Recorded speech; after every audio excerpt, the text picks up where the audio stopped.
दोस्तों नमस्कार, मैं हिमांशु शर्मा और आप देख रहे हैं एस्ट्रो विद शर्मा जी। आज हम ग्रहों के उच्च एवं नीच की स्थिति के ऊपर बात करेंगे। कुछ ऐसी राशियां हैं जहां पर यदि ग्रह जाकर बैठ जाएं तो वह अपना सर्वोच्च अच्छा रिजल्ट देते हैं, और कुछ ऐसे जगह है जहां पर वो जाकर बैठ जाएं तो बहुत ही बुरा परिणाम हमें प्राप्त होता है।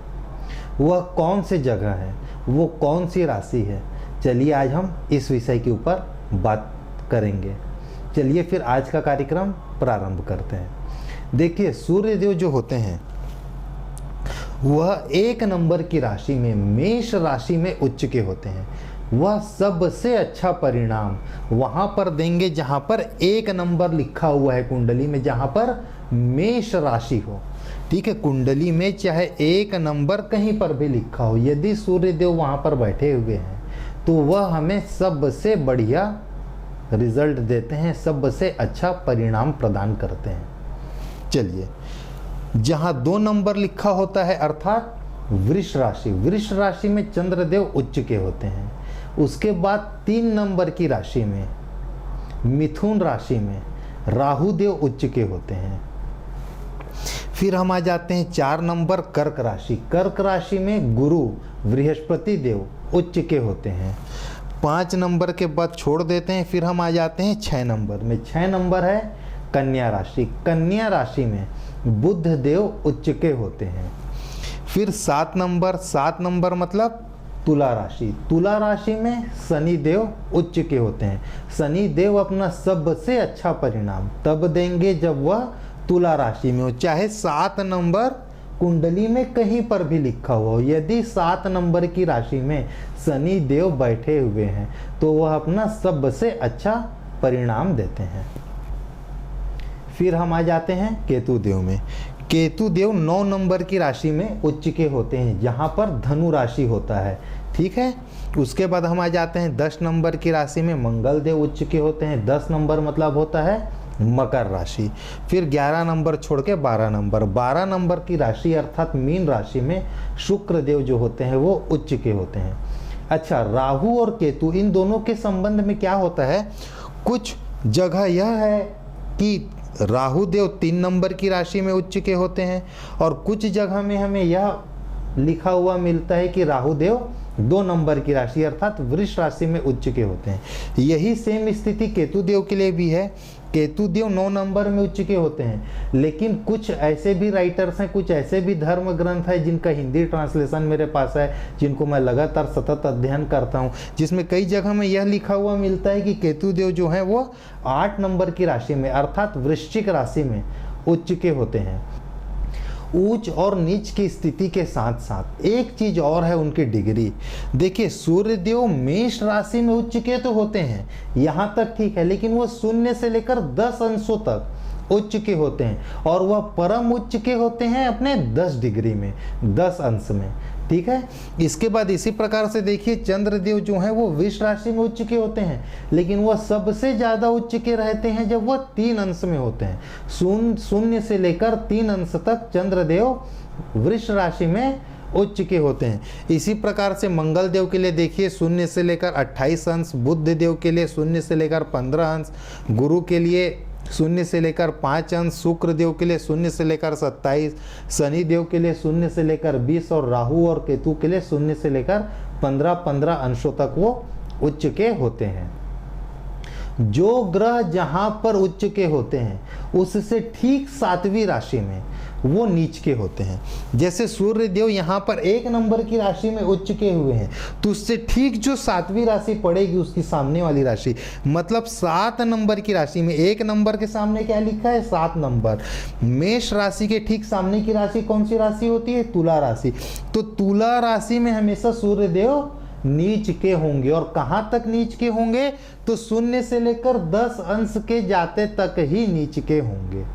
ठीक है, इसी प्रकार से देखिए, चंद्रदेव 0 से लेकर 3 अंश तक 2 नंबर की राशि में अर्थात वृष राशि में उच्च के होते हैं, तो उससे ठीक सामने की राशि मतलब 8 नंबर की राशि, 2 नंबर से ठीक 7वीं जो आगे की राशि पड़ेगी, 1 2, देखिए गिनना यहीं से चालू करना है, 1 2 3 4 5 6 7।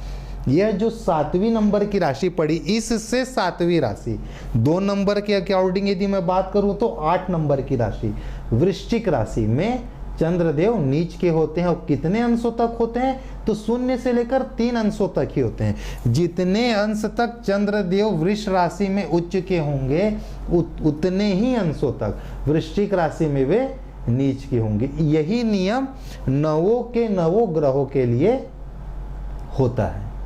अच्छा, कई बार मेरे से एक सवाल किया जाता है, भाई मेरी भी कुंडली में सूर्यदेव उच्च के हैं लेकिन मुझे उतना अच्छा परिणाम नहीं मिल रहा है, इसके पीछे क्या कारण है? भाई जरूरी नहीं है कि सूर्यदेव 0 से लेकर 10 अंश के ही बीच के हों। फिर यह भी जरूरी नहीं है कि सूर्यदेव आपके लिए योग कारक हों।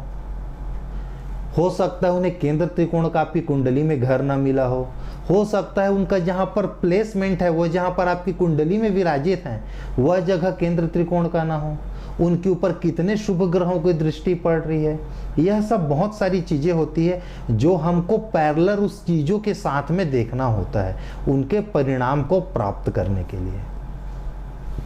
देखिए, सूर्यदेव मेष राशि में उच्च के होते हैं, ठीक है। मेष राशि जो है मंगल देव की राशि है, वह उनकी मित्र की राशि है, वो वहां जाकर उच्च के होते हैं और वह सबसे परम उच्च के होते हैं 10 अंशों में। अब जो 10वां अंश होता है वह होता है मुख्यतः जो हमारे 27 नक्षत्र हैं उसमें सबसे जो पहला नक्षत्र है अश्वनी नक्षत्र, अश्वनी भरणी कृतिका ऐसा करके कुल 27 नक्षत्र है। मैं एक बार पूरे 27 नक्षत्र के ऊपर भी आपको एक कार्यक्रम बनाऊंगा और नक्षत्र के विषय में भी आपको पूरी तरीके से जानकारी दूंगा। तो सूर्यदेव जहां पर उच्च के होते हैं वो सबसे पहला नक्षत्र है अश्वनी नक्षत्र।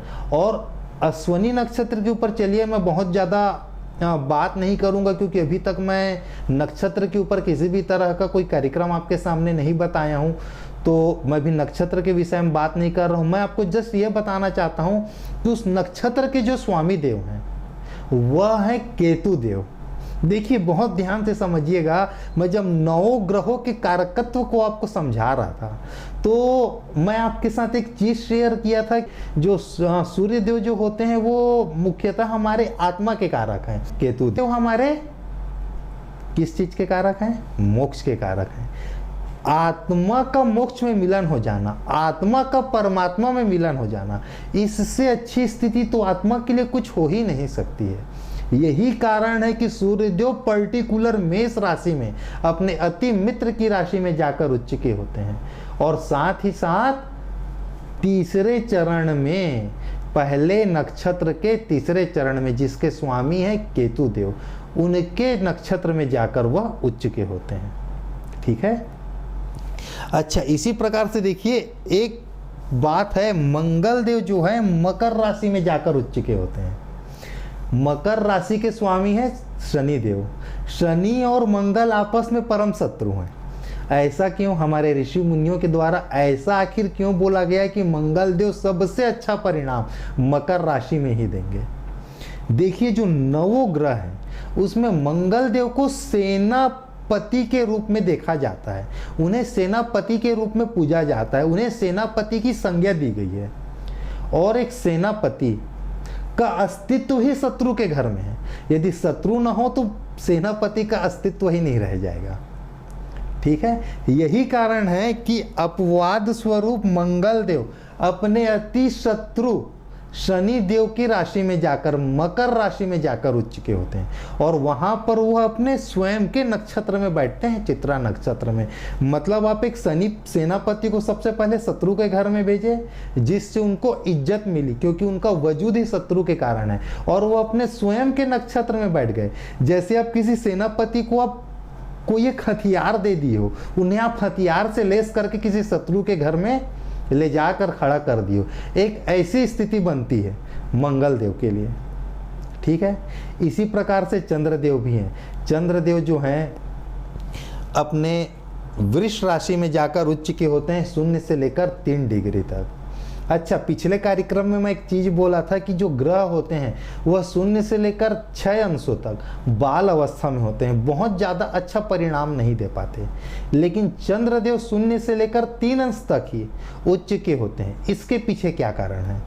देखिए, असल में होता यह है कि जो हमारे नवोग्रहों की जो चाल है, उनका जो राशि परिवर्तन करने का जो क्रम है, उसमें चंद्रदेव एक ऐसे ग्रह हैं जो सबसे कम समय में, मात्र 56 घंटे में, 2.25 दिन में ही अपने राशि को परिवर्तित कर देते हैं। मतलब मेरे कहने का मतलब यह है, यदि आज सब 2 मिनट के लिए मान लेते हैं चंद्रदेव यहाँ पर है, तो वे 2.25 दिन के बाद 4 नंबर की राशि से निकल के 5 नंबर की राशि में आ जाएंगे, कर्क राशि से निकल के सिंह राशि में आ जाएंगे।